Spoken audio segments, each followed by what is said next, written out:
coefficient angulaire ou pente. Voici un dessin que vous avez dû réaliser. Donc, 3 droites, y égale x, 2x, 3x.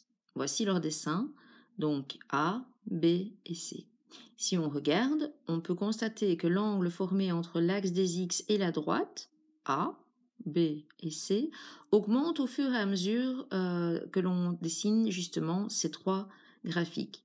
Logique, si nous regardons, le coefficient de x augmente également au fur et à mesure des droites. Donc, c'est pour ça que nous allons appeler que le coefficient de la valeur de x s'appellera coefficient angulaire puisqu'il va faire varier l'angle entre l'axe des x et la droite. Donc, première chose que nous pouvons constater, c'est au fur et à mesure que l'angle augmente, on peut voir que le coefficient augmente. Deuxième chose, dans une équation théorique, comme je l'ai dit, m ou mx plus p ou ax plus b sont des synonymes, ça dépend un peu des professeurs et des livres. Donc le m ou le a sera appelé coefficient angulaire ou pente de la droite.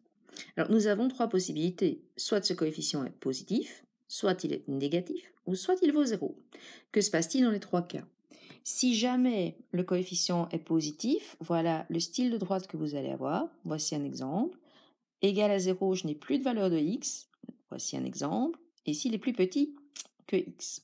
Alors, pour trouver les graphiques, nous avons à chaque fois cherché des coordonnées de points. On peut constater que dans l'ordre croissant, comme toujours x, ce ne sera pas toujours le cas pour y. Dans ce cas-ci, y augmente bien, 1, 3, 5. Celui-ci reste toujours égal à la même valeur. Et par contre, celui-ci est dans l'ordre décroissant. Eh bien, justement, les trois droites que nous allons avoir, si le coefficient angulaire est positif, la droite sera croissante, puisque les deux valeurs augmentent de la même manière. Toutes les deux sont croissantes. Donc, ça veut dire que plus je me déplace sur l'axe des x, plus j'augmente également en y. Celle-ci est constante, puisque quoi qu'il arrive, j'utilise toujours la même valeur.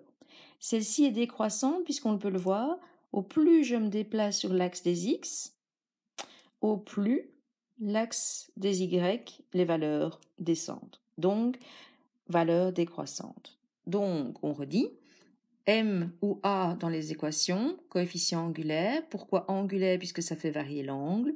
Suivant les possibilités que vous avez, positif, négatif ou égal, vous aurez une droite croissante, constante ou décroissante.